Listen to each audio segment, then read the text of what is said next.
اعوذ باللہ من الشیطان الرجیم بسم اللہ الرحمن الرحیم اللہم رب اشرح لی صدری ویسر لی امری واحلل عقدۃ من لسانی یفقہوا قولی۔ اسلامک ورڈ کے معزز دوستو، ہمارے چینل کو سبسکرائب کرتے ہوئے اس ویڈیو کو دوستوں کے ساتھ شیئر کریں۔ دوستو، آج کا جو ہمارا موضوع ہے وہ بہت ہی اہم ایک جنگ کے بارے میں ہے اور اس کے سپہ سالار رکن الدین البیبرس کے بارے میں ہے۔ مسلمانوں کی تاریخ عظیم سپہ سالاروں اور مجاہدین سے بھری پڑی ہے۔ آج انہی کے متعلق ایک تفصیلی ویڈیو آپ کے سامنے لے کر آئے ہیں، اس کو مکمل سنیں۔ اللہ نے چاہا تو ہمارے دلوں میں جہاد کی چاہت بڑھے گی اور مسلمانوں کا عظیم ماضی ہمارے سامنے آئے گا۔ تاریخ میں کئی واقعات ایسے ہیں کہ جن کے رونما ہونے کے سبب کچھ ایسا منظرنامہ بنا جس نے یکایک تاریخ کا دھاڑا موڑ دیا۔ 97 ہجری میں دمشق میں سلیمان بن عبد الملک کا مسند خلافت سنبھالنا اور اس کے نتیجے میں قطبہ بن مسلم کا چین کی سرحدوں سے، طارق بن زیاد کا فرانس سے اور محمد بن قاسم کا فتح سندھ کے بعد پلٹ جانا اس کی ایک مثال ہے۔ بعد میں اگرچہ ترک اور افغان فاتحین کے ذریعے ہندوستان میں تو اسلام پہنچ گیا، مگر چین اور فرانس کی سرحدوں سے واپسی کے بعد عالم اسلام کی سرحدیں 1400 سال کے بعد بھی مشرقی ترکستان سے آگے نہ بڑھ سکیں اور نہ ہی یورپ عالم اسلام میں شامل ہو سکا۔ اس کے علاوہ 1402 عیسوی میں جنگ انقرہ میں امیر تیمور کے ہاتھوں عثمانی سلطان بایزید یلدرم کی افسوسناک شکست اور گرفتاری بھی ایک ایسا ہی واقعہ تھا کہ جس نے یکایک تاریخ کا رخ موڑ دیا اور اس کے نتیجے میں یورپ کی تسخیر کی خواہش عثمانی ترکوں کا خواب بن کر رہ گئی۔ اسی طرح کہا جاتا ہے کہ اگر 1815 عیسوی میں واٹر لو کے میدان میں نیپولین کو شکست نہ ہوتی تو شاید دنیا کی جنگ عظیم اول اور دوم کی تباہ کاریوں کا سامنا نہ کرنا پڑتا۔ آج ہمارا موضوع ایک ایسی ہی مارکہ آرائی کا تذکرہ ہے جو 25 رمضان المبارک 658 عیسوی بمطابق ہجری بمطابق 1260 عیسوی کو مصر اور شام کے درمیان واقع عین جالوت کے مقام پر پیش آئی اور جس کے نتیجے میں عالم اسلام جو بظاہر تباہی کے دہانے پر پہنچ گیا تھا وہ مکمل بربادی سے بچ گیا۔ عامت الناس کو تو چھوڑیں، ہمارا تعلیم یافتہ طبقہ بھی مارکہ عین جالوت اور اس کے ہیرو سلطان رکن الدین بیبرس کے بارے میں بہت کم واقفیت رکھتا ہے۔ حالانکہ اس مارکہ آرائی کے نتیجے میں نہ صرف عالم اسلام کو سیاسی طور پر نئی زندگی ملی بلکہ حرمین الشریفین کی حرمت کو لاحق شدید ترین خطرہ بھی ٹل گیا۔ 13ویں صدی عیسوی کا سیاسی منظرنامہ یوں ہے کہ مارکہ عین جالوت کی اہمیت کو سمجھنے کے لیے ہمیں 13ویں صدی عیسوی کے سیاسی منظرنامے کو دیکھنا پڑے گا۔ یہ صدی عالم اسلام کے لیے نہایت پرآشوب تھی اور اس صدی میں جتنے مسلمان شہید ہوئے اتنے شاید اس سے پہلے شہید نہ ہوئے، نہ اس کے بعد آج تک۔ دور جدید میں کسی صدی عیسوی کا آغاز اگرچہ اب تک مسلمانوں کے لیے کچھ ایسی ہی صورتحال لیے ہوئے ہے۔ بہرحال 13ویں صدی عیسوی میں 1219 عیسوی میں منگولیا سے اٹھنے والا طوفان بالآخر 1 کروڑ مسلمانوں کو بہا کر لے گیا۔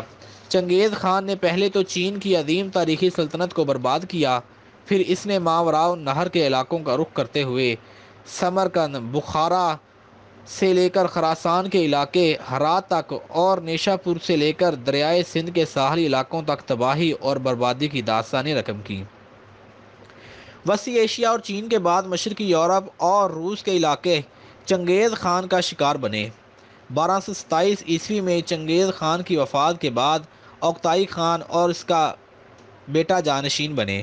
پھر 1246 میں اوکتائی خان کا بیٹا گیوک خان تیسرا خاقان اعظم منتخب ہوا۔ خاقان اعظم سے مراد ان کا بڑا بادشاہ۔ اور 1251 عیسوی میں منگو خان جو تولی خان کا بیٹا تھا وہ چوتھا خاقان بنا۔ خاقان کی تبدیلیوں کے باوجود بھی منگول سلطنت کے حملے ارد گرد کے علاقوں میں جاری رہے اور اب ان کا نشانہ مسلمانوں کے علاوہ دوسری قومیں بھی بننے لگیں جن میں یورپی اور روسی قومیں بھی شامل تھیں۔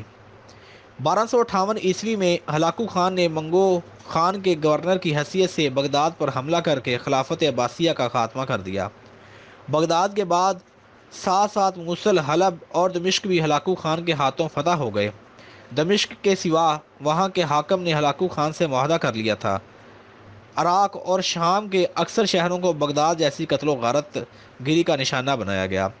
اسی طرح تاتاری یلغار وسیع ایشیا سے نکل کر ایران، افغانستان، چین، روس اور ہندوستان کے اکثر علاقوں، مشرقی یورپ، شام، فلسطین اور عراق کو نگل کر مصر کے دروازے تک پہنچ گئی۔ 1241 میں منگولوں نے لاہور پر حملہ کر کے اس شہر کو بھی تخت و تاراج کر دیا۔ 1237 میں باتوحان بلغاریہ پر قبضہ کر چکا تھا اور 1241 میں اس نے لائٹیز کے میدان میں جرمنیوں کو شکست سے دوچار کیا۔ اسی سال منگولوں نے شاہ ہنگری کو بھی شکست دے دی۔ مختصر یہ کہ 13ویں صدی عیسوی کے وسط میں منگول وسیع ایشیا سے نکل کر چاروں طرف پھیل گئے تھے اور ہر طرف ان کی قتل و غارت گری اور فتوحات کا سلسلہ جاری تھا۔ منگول سلطنت 4 حصوں میں تقسیم ہو گئی تھی، مگر منگولیا کا خان اب بھی پوری سلطنت کا حکمران سمجھا جاتا تھا۔ ایسے میں ہلاکو خان 3 لاکھ کے ٹڈی دل لشکر کے ہمراہ عراق، شام، فلسطین کے شہروں کو فتح کر کے مصر پر حملہ آور ہو گیا۔ مصر کے بعد اب براہ راست منگول خطرہ حجاز کی مقدس سرزمین کے سامنے آ گیا تھا، جس میں مکہ مکرمہ اور مدینہ منورہ کے شہر آباد تھے۔ یعنی اگر ہلاکو خان مصر کو بھی فتح کر لیتا تو اس کے بعد حجاز کے مقدس مقامات تک اس کی راہ میں کوئی قابل ذکر حکومت نہیں تھی۔ 1260 بمطابق 658 ہجری کے رمضان المبارک میں مصر اور شام کے سرحدی علاقے عین جالوت کے مقام کو ہلاکو خان کی 3 لاکھ فوج مصر کے مملوک سلطان کے 20,000 کے مختصر سے دستے کے سامنے کھڑی تھی۔ 13ویں صدی عیسوی کے سیاسی منظرنامے کے بعد آئیں اب ذرا مملوک سلطنت کا کچھ تعارف حاصل کرتے ہیں، جو نہ صرف بغداد کی خلافت ختم ہونے کے بعد قاہرہ کی عباسی خلافت کی شکل میں عالم اسلام کا مرکز قرار پائی، بلکہ 300 سال تک صلیبی حملہ آوروں کے سامنے بیت المقدس کا دفاع کرتی رہی۔ اسلامی تاریخ کی خاصیت یہ ہے کہ مسلمانوں نے غلاموں کے ساتھ کبھی بھی وہ سلوک روا نہیں رکھا جو رومیوں کے زمانے سے لے کر پچھلی صدی تک مغربی ممالک میں کیا گیا۔ اسلامی معاشرے میں غلاموں کو برابری کا درجہ دینے کے نتیجے میں غلام دینی دنیاوی سطح پر ترقی کے بلند ترین مقام پر پہنچے۔ مصر کے مملوک سلطان اور ہندوستان کا خاندان غلام سرداروں پر مشتمل تھا جو ترقی کرتے کرتے حاکم وقت بن گئے۔ مصر میں باہری اور برمی مملوک حکمرانوں نے 300 سال تک حکومت کی۔ ان سلاطین میں جانشینی کے وقت سخت کشمکش ہوتی اور طاقتور غلام امیر سلطان بن جاتا، یعنی ان میں جانشین کے طور پر بیٹا حکومت حاصل نہیں کر پاتا تھا۔ 1223 میں خوارزم شاہ کے ایک درباری کے گھر بیٹا پیدا ہوا، اس کا نام محمود رکھا گیا۔ خوارزم شاہ کسی بات پر اس درباری سے خفا ہو گیا اور اسے قید کر لیا گیا۔ اسی طرح یہ اعلیٰ خاندان گردش میں آ گیا۔ اسی دوران خوارزم کی سلطنت چنگیزی حملوں کی زد میں آ کر تباہ ہو گئی اور تتاریوں نے مسلمان بچوں اور جوانوں کو قید کر کے غلام بنا کر فروخت کرنا شروع کر دیا۔ محمود بھی انہی بچوں کی طرح غلام بن کر مختلف ہاتھوں سے فروخت ہوتا ہوا اور آخر میں مصر کے بازار میں فروخت کے لیے لایا گیا۔ مصر میں مختلف ہاتھوں سے ہوتے ہوئے محمود فاطمہ نامی ایک نیک خصلت عورت کی تحویل میں آ گیا۔ فاطمہ کا ایک بیٹا فوت ہو گیا تھا جس کا نام بیبرس تھا۔ محمود کی شکل اس لڑکے بیبرس سے ملتی تھی، چنانچہ فاطمہ نے محمود کا نام بدل کر بیبرس رکھ دیا اور اسے اپنا بیٹا بنا لیا۔ فاطمہ کا ایک بھائی مصر کے سلطان الملک صالح نجم الدین کے دربار میں منسلک تھا۔ اس کی ملاقات جب بیبرس سے ہوئی تو وہ اسے قاہرہ سلطان کے دربار میں لے گیا۔ سلطان الملک صالح نے کئی لاوارث لڑکے اپنی کفالت میں لیے ہوئے تھے۔ ان لڑکوں کی اچھی تعلیم و تربیت کی جاتی، خوراک کا خیال رکھا جاتا اور سخت جنگی تربیت کے مراحل سے گزارا جاتا۔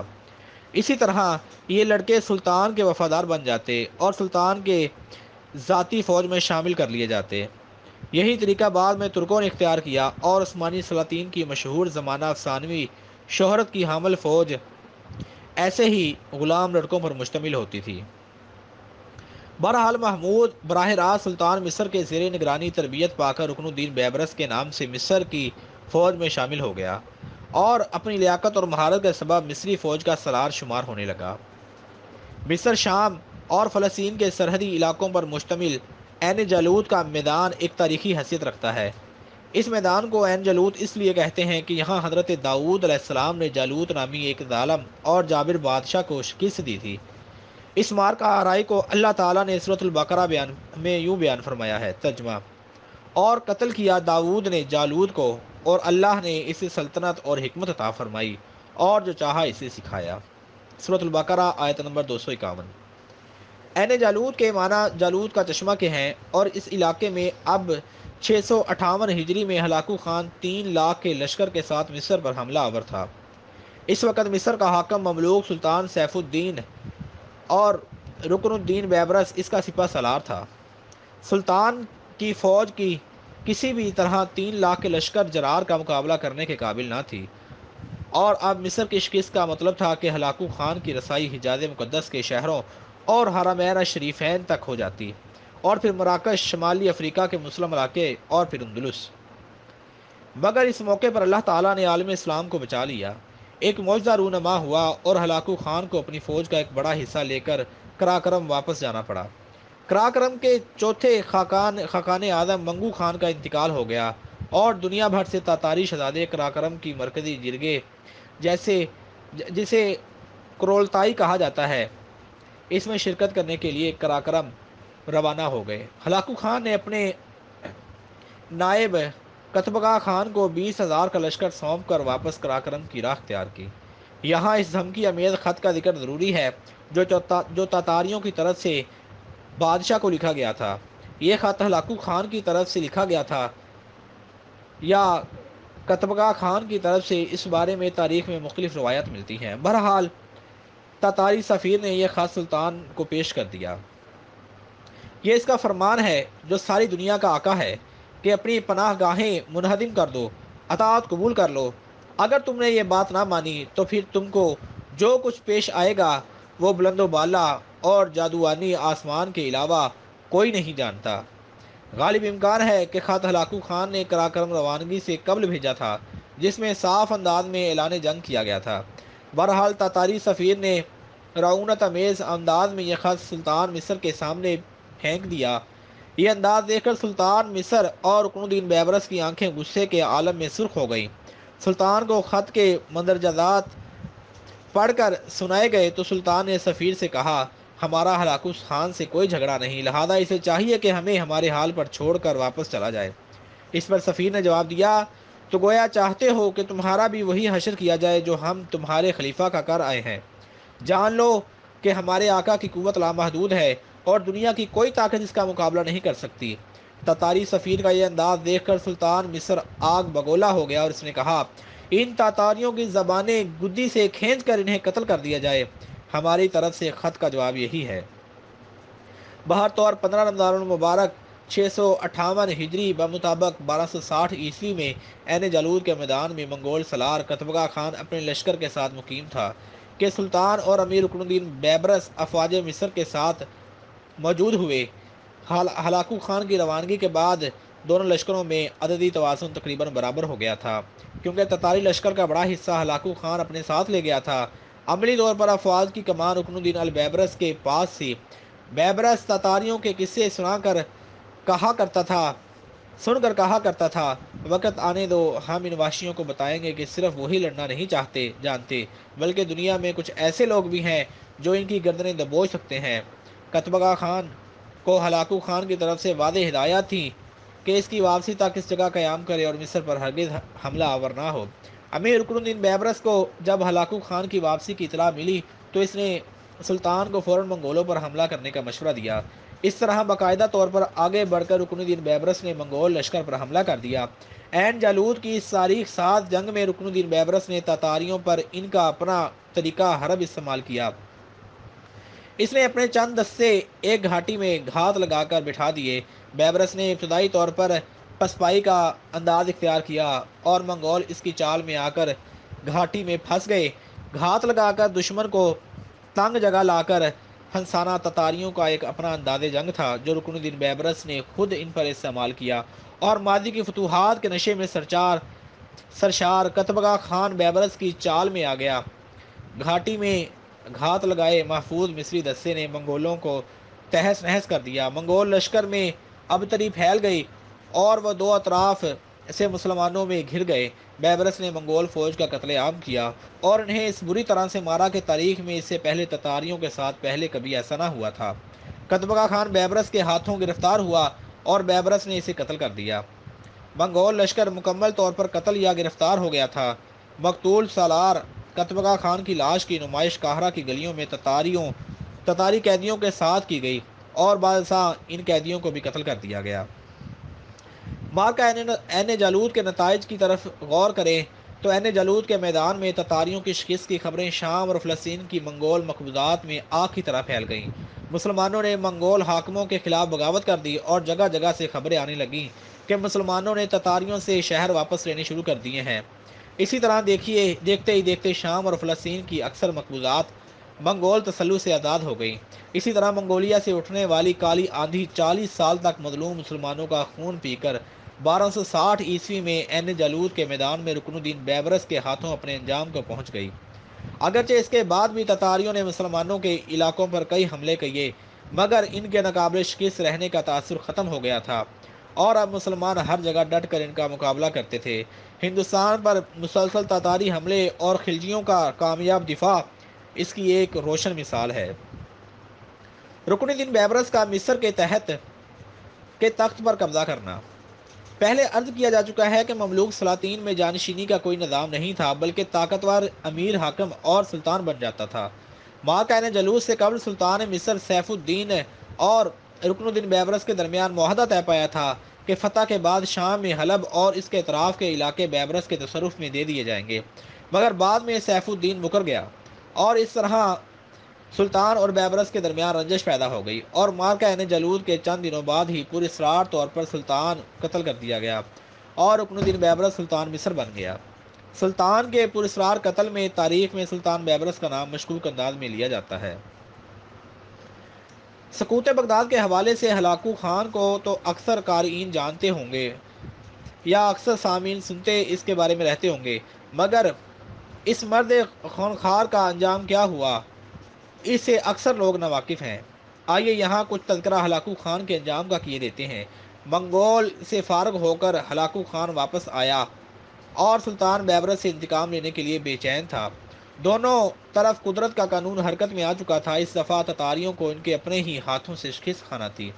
بخارا کی خانقاہ کے شیخ سیف الدین ایک صوفی بزرگ تھے اور ان کی کوششوں سے چنگیز خان کا ایک دوسرا پوتا اور جوجی خان کا بیٹا برقی خان مسلمان ہو گیا۔